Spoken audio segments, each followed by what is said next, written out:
धन्यवाद. सगळ्यांनी please signatures करा. PIM साठी सगळ्यांना सह्यांची आवश्यकता आहे. सिग्नेचर्स केल्याशिवाय प्लीज जाऊ नका. सही नक्की करा. धन्यवाद.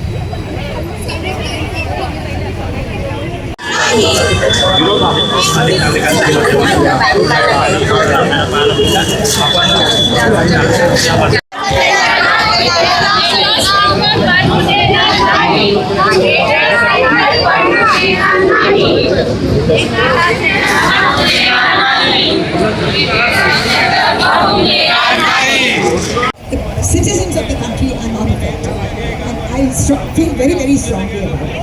I'm here to support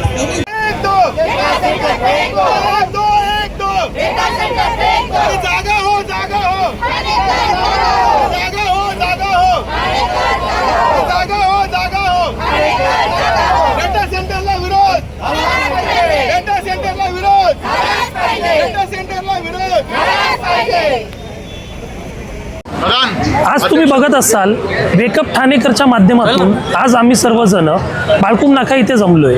आमचा विरोध हा विकासाला नाहीये. आम्ही आज इथे हे सांगायला जमलोय की आमचा विरोध याच्यासाठी आहे की हे डेटा सेंटर नागरी वस्तीमध्ये नको आहे.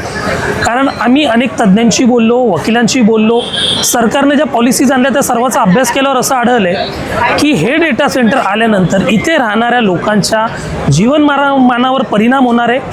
त्याचबरोबर ठाणे शहराची हक्काचं पाणी, वीज आणि पर्यावरण हे डेटा सेंटर भविष्यात हिरावून घेणार आहे. त्यामुळे या डेटा सेंटरचा विरोध करण्यासाठी आज आम्ही सर्वजण इथे जमलो आहे. बदलतं असं म्हटलं जात आहे, मात्र ठाणेकरांच्या जीवावर उठणारे देखील प्रकल्प या ठिकाणी येत आहेत. डेटा सेंटरला विरोध आहे. सर्वसामान्य ठाणेकरांच्या साठी आपण रस्त्यावर उतरलेला आहात. राजकीय सगळं बाजूला ठेवून हे बघा, सर्वात प्रथम आहे ना, राजकीय हे लेबल मीडिया आम्हाला लावते. तुम्ही आत्ता म्हणालात ना, आम्ही सामान्य ठाणेकरच आहोत, कारण जो त्रास इतर नागरिकांना होणार आहे त्याच त्रासात ना आम्हालाही जावं लागणार. इकडे डेटा सेंटर झाल्यानंतर अख्ख्या ठाण्याला जितकं पाणी लागतं त्याच्यापेक्षा जास्त पाणी एकटं डेटा सेंटर घेणार. अख्ख्या ठाण्याला जेवढी वीज लागते त्याच्यापेक्षा जास्त वीज यांचं हार्डवेअरसाठी वापरणार आहेत. ती लोक डिझेल वापरणार आहेत. त्यांनी वायू प्रदूषण होणार, ध्वनी प्रदूषण होणार, पाण्याचा नाश. तुम्ही बघताय मागेच हा प्लॉट आहे ना, तो 54 एकरचा आहे. मग आम्ही त्यांना तेच विचारतोय की तुम्ही आम्हाला जे विचारताय की तुम्ही विरोध का करता, तर आम्ही त्यांना विचारतो की तुम्ही का इन्सिस्ट करताय की एवढ्या भर वस्तीमध्ये तुम्हाला डेटा सेंटर सारखा एक एवढा राक्षसी प्रोजेक्ट आणायचा आहे. याच्या मागे कारण काय? Okay, I don't know why you want to rub Amazon's back, and if you want to rub, तुम्हाला जर त्यांना करायचं आहे by all means do it, you welcome. But नागरिकांच्या जीवावर उठून काही करू नका, एवढंच आमचं म्हणणं आहे. आम्ही नाही सिस्टमच्या विरोधात आहोत, नाही ॲमेझॉनच्या विरोधात आहोत. रोजगार वगैरे काहीही मिळणार नाही आहेत, कारण हे अतिशय हायली स्किल्ड जॉब आहेत. त्याच्यामुळे ॲक्च्युअल जे जॉब जनरेशन होणार आहे ते खूपच कमी आहे. जी हानी होणार आहे त्या हानीच्या अनुषंगाने जर आपण बघितलं तर प्रपोर्शनेटली जॉब्स खूप कमी आहेत. फक्त सुरुवातीला त्यांना हजारो लोक स्किल्ड, सेमी स्किल्ड लोक लागतील, अनस्किल्ड लागतील जेव्हा डेटा सेंटर बनत असेल. म्हणजे बांधकाम मजूर इतकंच जॉबचं जनरेशन होणार आहे. त्याच्यानंतर त्यांना जॉब इकडून जास्ती देता येणार नाहीत. आणि आम्ही अजूनही सांगतो की आज एवढी लोक जी उतरली आहेत, सामान्य लोक उतरली आहेत, सगळेजण त्याच्यात आहेत. आणि राजकारणी म्हणून आम्ही कशालाच विरोध करायचा नाही, हे जर असं कोणाचं म्हणणं असेल तर हे बरोबर नाही. थँक्यू. आपल्या मागे एक 53 एकरमध्ये एक डेटा सेंटर येत आहे. आता आपल्याला समजून घेतलं पाहिजे की एका डेटा सेंटर आणि एक हायपर स्केल डेटा सेंटरमध्ये फरक आहे. इथे जे येतं ते एक AI जनरेशनसाठी हायपर स्केल डेटा सेंटर येणार आहे. एका हायपर स्केल डेटा सेंटरसाठी सर्वात जास्ती काय लागतं तर पाणी लागतं. ह्या ठाणे शहरात आपण 31 MLD पाणी ऑलरेडी कमी आपल्याला मिळतं आहे. आणि आपले आयुक्त म्हणतात की 12 MLD पाणी आपण त्यांना प्रॉमिस केलं. आमचा पहिला आक्षेप त्याच्यावर आहे की यांना पाणी देताच कामा नाही. दुसरं 422 मेगावॉटच्या इलेक्ट्रिसिटी यांना पाहिजे. पाहिजे. 192 जनरेटर्स या ठिकाणी आहेत. आमचा त्याला विरोध आहे. ह्याच्यामुळे आजूबाजूच्या 4-5 एकर परिसरामध्ये उष्णता वाढणार आहे. त्याच्यामुळे आम्ही या सगळ्यांना विरोध करतायत. यांच्या फक्त 150 नोकऱ्या हे देणार आहेत असं ॲमेझॉन स्वतः सांगते. त्याच्यातही 100-125 तर फक्त सिक्युरिटीच्या आहेत. ह्या गोष्टीचा कुठेही फायदा ठाणेकरांना नाही. जे एक हमिंग साऊंड येणार आहे 365 दिवस 24 तास जे हमिंग साऊंड येणार आहे त्याच्याने लोक बेजार होणार आहेत. आजूबाजूला एकही फ्लॅट विकला नाही जाणार आणि जे राहत आहेत ते विकून निघून जातील. या सगळ्या गोष्टी ठाणेकरांनाही कळल्या पाहिजेत, जगभर कळल्या पाहिजेत. महाराष्ट्र गव्हर्नमेंटचे डोळे उघडले पाहिजेत की ह्याला जी परवानगी दिली 8/2006च्या टाउनशिप ॲक्ट खाली ते इमिजिएटली रिवोक करा. आमचं स्पेसिफिक म्हणणं असं आहे की स्टेट गव्हर्नमेंटनी रेग्युलेशन फॉर डेटा सेंटर्स बदलावं, नवीन लेजिस्लेशन आणावं आणि त्याच्या अनुषंगाने परवानगी द्यावी. माझं नाव अनुराधा रोडे. मी इथे आज लोढा लक्झुरिया सोसायटीतून सेक्रेटरी म्हणून इथे आलेली आहे. हा जो डेटा सेंटर बनत आहे हा आमच्या सोसायटीच्या एक्झॅक्ट समोर त्या बाजूने आहे. 2 दिवसापूर्वी आयुक्तांबरोबर ह्या डेटा सेंटरच्या संदर्भात ॲमेझॉनची काही लोक रिप्रेझेंटेटिव्ह इथे आले होते. वेकअप ठाणेकर, residents forum of Lodha, residents forum of BAPA, Claramount, Westgate, Luxuria, Casa Viva या सगळ्या सोसायटीचे रिप्रेझेंटेटिव्ह ऑफिस बेअरर्स जाऊन आयुक्तांना भेटले.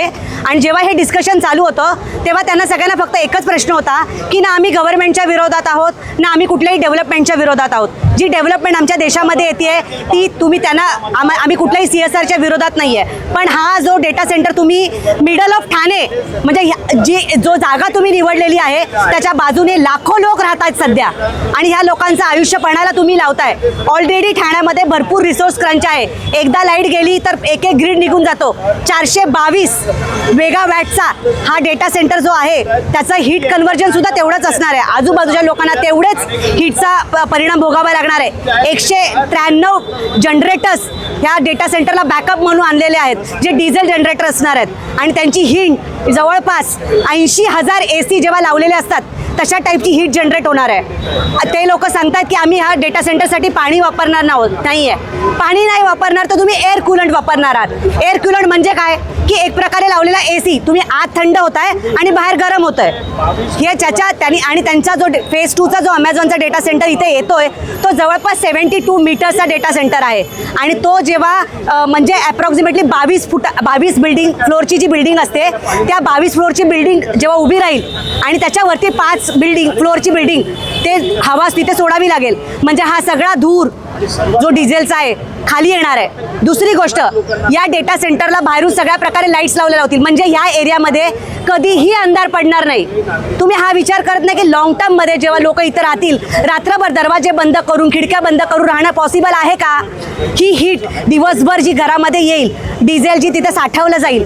आता तुम्ही सांगा आपण जेव्हा एक डिझेल जनरेटर सोसायटीसाठी वापरतो तेव्हा 1 तास वापरण्यासाठी त्याला 1000 लिटर डिझेल लागतं. 193 डिझेल जनरेटर जेव्हा एका वेळेला पेटतील कारण 422 मेगावॅट जवळपास 2 लाख लिटर एका तासासाठी. समजा 2 तासासाठी ब्लॅकआउट झाला तर 4 ते 5 लाख लिटर डिझेल इथे साठवलं जाईल. म्हणजे एक प्रकारे तुम्ही 0 मीटर बाळकुम गाव हे जे बाळकुम गावाचे लोक जे आलेले आहेत त्यांच्यापासून 0 मीटरवर जवळपास 3 लाख लिटर डिझेल तिथे साठवलं जाणार आहे कंटिन्युअसली 24/7 इथून पुढे आयुष्यभर. तुम्ही कोण जबाबदारी घेणार आहे ह्या सगळ्या गोष्टींची? हां, ग्राउंड वॉटर तुम्ही म्हणताय की आम्ही आमचा स्वतःचा एक इलेक्ट्रिसिटी ग्रीड सरकारकडून घेतोय. आमचा ग्रीडच आम्हाला पुरत नाही आहे. दिवस रात्र आमच्या इथे लाईट जाती आहे. मग तुम्ही नवीन ग्रीड घेताय कुठून लाईट पुरवणार आहे? कुठेतरी ती लाईट जनरेट होते कुठेतरी त्या पाण्यावर प्रोसेस होणार आहे आणि मग इलेक्ट्रिसिटी येणार आहे. ती आमच्याच ठाण्याची आहे. इथल्याच कुठल्या तरी धरणामध्ये ती लाईट जनरेट होईल आणि ती इथे पोहोचवली जाईल. तुम्ही नवीन ग्रीड घेतला पण रिसोर्स तर तुम्ही ठाण्याचाच वापरताय. लाईट असो पाणी असो जागा असो आणि आमच्या मुलांचा विचार तुम्ही करत नाही आहे. या एरियामध्ये 176 मीटरवर ॲमेझॉनच्या डेटानुसार 176 मीटरवर लोढा स्कूल आहे, अरुणोदय स्कूल आहे, TMCचं स्कूल आहे, कन्नड विद्यालय आहे नाल्याच्या बाजूला. कुणीही त्याबद्दल विचार करत नाही आहे. बरेच रिजनल स्कूल आहेत, ग्रामीण विद्यालय आहे. अशी जी स्कूल आहेत त्याच्यामध्ये राहणारी मुलं दिवस रात्र ह्या डेटा सेंटरला एक्सपोज होणार आहेत. आणि मला सर्व नागरिक या रस्त्यावर उतरलेले आहेत. समजा ॲमेझॉन काय असणार आहे? साहेब, नागरिकांचं पहिलं पाऊल असं असणार आहे की जर जे डेटा सेंटर 2 दिवसापूर्वी न्यूजपेपरमध्ये न्यूज होती की न्यूयॉर्कने डेटा सेंटर बंद केले पुढच्या 1 वर्षासाठी. जर ते डेटा सेंटर तिथल्या नागरिकांसाठी सेफ नाही आहे तर ह्या नागरिकांसाठी कसं सेफ आहे? तर नागरिक तर रस्त्यावर उतरणारच ना. तुम्ही म्हणजे त्यांची लाईफ आमच्या लाईफपेक्षा खूप महत्त्वाची आहे का भारतातल्या लोकांच्या लाईफपेक्षा? तुम्हाला इंडस्ट्रीयल झोन आहेत, तुम्ही ते जा. आपल्या सरकारकडे MIDCs आहेत, इंडस्ट्रीयल एरियाज आहेत, तिथे जर डेटा सेंटर टाकले तर हे लोक नाही म्हणणार आहेत का की ते ऑलरेडी एक केमिकल इंडस्ट्री होती क्लॅरियंट नावाची, जिच्यामुळे माळकुम गावातल्या लोकांना त्रास होत होता, म्हणून ती इंडस्ट्री बंद करून 6 वर्ष ती जागा मोकळी करण्यात आली होती. बरोबर? हां. आणि ही जागा आता परत तुम्ही एका इंडस्ट्रीला देताय आणि ते पण AI डेटा सेंटर आहे. हे नॉर्मल डेटा सेंटर नाही आहे जे जुन्या काळामध्ये डेटा सेंटर असायचं. हे AI डेटा सेंटर आहे. प्रत्येक क्वेरी जी डेटासाठी टाकली जाईल त्याच्यासाठी पाण्याचा वापर हा होणार आहे कुठल्या ना कुठल्या मार्गाने. तुम्ही म्हणताय सीवेज वॉटर वापरणार आहे. कोपरीमध्ये आमचा सीवेज प्लांट आहे. किती आपण प्रोडक्शन होतं सीवेज वॉटरमधून हे सगळ्या ठाणेकरांना माहिती आहे. म्हणून हा ठाणेकर नागरिकांचा हा एकच प्रश्न आहे की रेसिडेन्शियल एरिया का? आणि हाच प्रश्न वेकअप ठाणेकरचा आहे, हाच प्रश्न लोडातल्या नागरिकांचा आहे. धन्यवाद. बाळकुम येथे ॲमेझॉनच्या प्रस्तावित जो डेटा सेंटर उभारलेला आहे हा आमच्या बाळकुमसाठी किंवा स्थानिक भूमिपुत्रांसाठी गावकऱ्यांसाठी अतिशय विनाशकारी असा प्रकल्प या ठिकाणी उभारला जात आहे. आणि या प्रकल्पाला इथल्या स्थानिक भूमिपुत्रांचा, इथल्या नागरिकांचा प्रखर विरोध राहणार आहे. आणि जोपर्यंत हा डाटा सेंटर इथून हलवला जात नाही तोपर्यंत इथले स्थानिक भूमिपुत्र शांत बसणार नाही, स्तब्ध बसणार नाही, याविषयी आंदोलन करत राहणार. वेळ प्रसंगी जर प्रकार झाला तर आम्ही आतमध्ये घुसून यांचा प्रोजेक्ट बंद पाडण्याचा प्रयत्न करू, परंतु हा डेटा सेंटर या ठिकाणी होऊ देणार नाही. ह्या डेटा सेंटरने या ठाणेकरांना काय मिळणार आहे याच्या बाबतीत जर सांगितलं झालं तर आम्हाला इथे प्रचंड ऊर्जा निर्माण होणार आहे, त्याचं तापमान वाढणार आहे, त्याचा आमच्या आरोग्यावर त्याचा परिणाम होणार आहे. येथे पाण्याचा प्रचंड दुर्भिक्ष निर्माण होणार आहे. कारण दर दिवशी 12 दशलक्ष लिटर जर पाणी लागणार असेल, बाळकुम वासियांना महिन्याला 12 दशलक्ष पाणी लागतं, ते एका दिवसाला यांना लागणार. म्हणजे या भागावर या येथील नागरिकांना तो फार मोठा अन्याय असणार आहे. त्यामुळे ह्या अन्यायाच्या विरुद्ध ही चीड निर्माण झालेली आहे सर्व स्थानिक नागरिकांच्या मनामध्ये आणि ही खतखत आज बाहेर पडलेली आहे. या खतखतीचा परिणाम हा डेटा सेंटर बंद केल्याशिवाय आम्ही स्वस्थ पडणार नाही एवढे या ठिकाणी मात्र निश्चितपणे सांगून ठेवतो. त्यामुळे आम्ही सगळे बाळकुमकर नागरिक, ढोकाळीचे नागरिक, कोलशेतचे असतील, माजिवडेचे असतील, ज्या परिसरामध्ये नागरिक आहेत, सोसायटीमध्ये लोक नागरिक आहेत, ते सर्व या ठिकाणी उतरून प्रखर या ठिकाणी विरोध करणार आहेत. आणि हा विरोध हा डाटा सेंटर बंद करण्यापर्यंत आमचा चालूच राहणार आहे.